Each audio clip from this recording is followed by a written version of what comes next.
హరి ఓం. Hit TV ప్రేక్షకులకు శుభాభివందనములు. దేవి భాగవతంకి స్వాగతం, సుస్వాగతం. ఎంత గ్రోలినప్పటికీ తనివి తీరనటువంటిది. ఎలాగైతే సముద్రపు నీరు ఎంత తాగినా కూడా దాహము తీరదో, సముద్రుడు తనకి అవసరమైతే నీరు తాగాలి అంటే తన నీరు తాను ఎలాగైతే తాగలేడో, భగవంతుని యొక్క కృప, భగవత్ స్వరూపులమైనటువంటి మనము కూడా అదే దాంట్లోని ఎంతగా తిరుగుతున్నా, ఎంత అది గ్రోలినా కూడా మనకి ఆ తనివి తీరనటువంటిది. మనం ముందు నుంచి చెప్పుకుంటున్నాం. దేవి భాగవతం అంటేనే అసలైనటువంటి భగవత్ శక్తి, భగవత్ లీల, తత్వం, భగవత్ తత్వం, తత్వబోధ, సంపూర్ణంగా తత్వబోధనే అంతటి శక్తివంతమైనటువంటిది. కాబట్టి దేవి భాగవతం మనము ఎంత గ్రోలినా తనివి తీరదు. ఎప్పుడైతే రాక్షసులు అందరూ కూడా వీరికి ధర్మోపదేశమే చేస్తున్నారో, అంటే నువ్వు చేస్తున్నది ధర్మ విరుద్ధము, ధర్మం సరిపడా చేయడం లేదని హితోపదేశం, ధర్మశాస్త్రాన్నే బోధిస్తున్నారు. చూసారా? ఎలాగైతే తాగుబోతు నోట తాగుడు మంచిది కాదు అని తెలియపరిపించడం లాంటిదన్నమాట ఇది. అందుకే ఇప్పుడు ప్రస్తుత కాలమాన పరిస్థితుల్లో చూడండి, అది తప్పు అని తెలుసు, అది చెడు అని తెలుసు మనకి. అందుకనే చెడు వ్యసనాలైనటువంటి, చెడుకి సంబంధించినటువంటి మాదక ద్రవ్యాలు ప్రతి ఒక్క దాని మీద, పొగ త్రాగడం మీకు హానికరమని ఆ యొక్క ప్యాకెట్ల మీద, ఆ మందు బాటిళ్ల పైన తాగడం చాలా హానికరమని వాటిపైన, అంటే చెడు చేస్తూ అది చెడు అని మళ్ళీ చెప్పడం అనేది. ఇప్పుడు అందుకనే దొంగ సన్యాసం అన్నారు చూడండి, దాని అర్థం అదే. నక్క వినయం ఇటువంటిదే.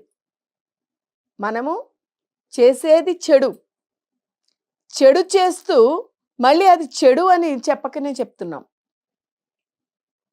అంటే ఒకరిని మోసం చేస్తూ, ప్రేరేపిస్తూ, మోసాన్ని సమర్థిస్తూ మళ్ళీ మనం అది చెబుతూ వస్తున్నాం. అలాగే ఇక్కడ కూడా జరిగింది కాబట్టే దేవతలందరూ కూడా మీరు చాలా బ్రహ్మాండంగా చెప్తున్నారు, మీరు మమ్మల్ని మభ్యపెట్టి మమ్మల్ని మోసం చేయడం కోసం మీరు ధర్మ పన్నాగాలు చెబుతూ, మీరు మీ గురువైనటువంటి మీ గురుణ్ణి ఆ యొక్క పరమాత్ముని అనుగ్రహం కోసం పంపించి, తపస్సుకి పంపించి, ఆ దివ్య మంత్రాలనే తెప్పించి మా మీద ప్రయోగిద్దాం అనుకుంటున్నారు.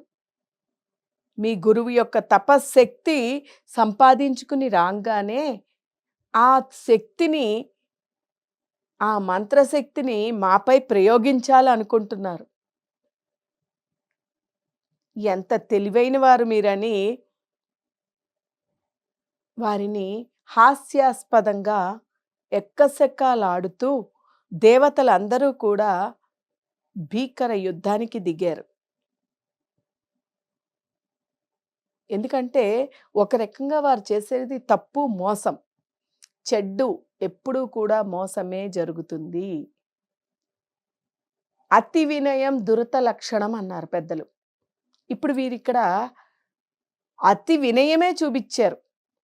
అసలు స్వసిద్ధంగా అసురులుగా ఉండేటువంటి వారు, మేము కేవలం కందమూలాలతోనే ఉన్నాము, మేము తపో సంపన్నులము అని చెప్పి వారు పైన ముసుగు వేసుకున్నారు మంచివారిగా. అది గ్రహించినటువంటి దేవతలు ఇక్కడ మనము ముఖ్యంగా అర్థం చేసుకోవాల్సిందేంటంటే, మంచి ఆలోచనలతోని, సత్ప్రవర్తనతోని, సద్బుద్ధితోని ఉండేటువంటి వారికి ఎప్పుడూ దైవం సహకరిస్తుంది. వాళ్ళు యుద్ధం చేస్తూ ఉండొచ్చు. వాళ్ళు ఇబ్బంది పడుతూ ఉండొచ్చు. వాళ్ళు గెలవడానికి కష్టమైతూ ఉండొచ్చు. కానీ దైవం ఎప్పుడూ కూడా వారికి సహకరించి వారిని గెలిపిస్తూనే ఉంటుంది అని తెలియపరచడానికే మనకిది. ఇక్కడ దేవతలు ఎప్పుడూ కూడా లోక కళ్యాణార్థము మంచి కోసమే బ్రతుకుతూ ఉన్నారు. వారెప్పుడూ కూడా దేవతలు భక్తుల్ని అనుగ్రహిస్తూ, వారందరినీ రక్షిస్తూ, కాపాడుతూ, వారికి మంచి చేయడానికే చూస్తూ ఉన్నారు.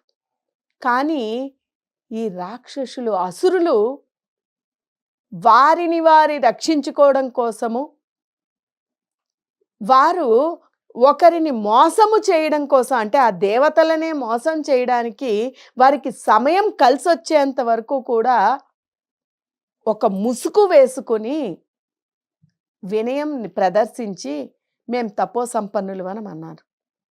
అంటే ఎప్పుడూ కూడా చెడు చేసేవారు, చెడు లక్షణాలు ఉన్నవాళ్ళు అతిగా వినయం చూపిస్తున్నారు అంటే ఎప్పుడూ వారిని నమ్మకూడదు. స్వసిద్ధంగా ఎప్పుడూ ఉండేటట్టుగా ఉంటే అది వేరు గాని, అతి వినయం, అతి శాంతం ఎప్పుడూ కూడా డేంజరే. అతిగా మౌనంగా ఉన్నారు అంటే చాలా డేంజర్ అని మనకి తెలియపరచడానికే ఇది. ఇక్కడ దేవతలు వెళ్ళి వాళ్ళతోని ఎప్పుడైతే యుద్ధం చేయడానికి సిద్ధపడ్డారో, ఒక్కసారిగా యుద్ధం మొదలైందో, ఏం చెయ్యాలి, ఎలా రక్షింపబడాలి, ఇప్పుడు ఎలాగో అలా మనం వీళ్ళ దగ్గర నుంచి రక్షింపబడాలి, మనము ఏదైనా కూడా ఉపాయం ఆలోచించి ఆ ఉపాయం ప్రకారం మనం కాపాడుకోవాలి అనేటువంటి భావనతోని వీరికి దేవతలకి గురువైనటువంటి భృగు మహర్షి భార్య దగ్గరికి వెళ్ళి ఆవిడని శరణు వేడారు. ఒకటి గురుపత్ని ఆవిడ, అందులో స్త్రీమూర్తి. తల్లి ఆ బిడ్డ ఎటువంటి వాడు అనేది ఎప్పుడూ ఆలోచించదు. ఎటువంటి వాడైనా కూడా తన దగ్గరికి వచ్చి శరణు వేడితే తన్ని రక్షించాలనే చూస్తుంది ఎప్పుడూ కూడా తల్లి. తను అండగా నిలవాలని చూస్తుంది. అలాగే ఆ తల్లి కూడా మీరేమీ కూడా భయపడకండి, నేను మిమ్మల్ని కాపాడుతాను, మీరు ఏమాత్రము కూడా ఇబ్బంది పడకండి అని చెప్పి భృగు మహర్షి యొక్క భార్య వారికి అభయం ఇచ్చింది. ఎప్పుడైతే వారికి అభయం ఇచ్చిందో వారందరూ కూడా అక్కడికి చేరుకున్నారు. వారిని రక్షించడానికి వారందరినీ కూడా లోపల ఉంచి ఈవిడ ముందుకి వచ్చింది. దేవతలందరూ కూడా అక్కడికి వచ్చి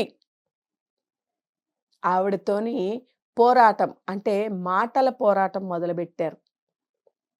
నీవు అడ్డు తొలగు, ఎలాగైనా సరే మేము ఆ రాక్షసుల్ని అంతం చేయాలి, మేము యుద్ధం చేయాలి అని.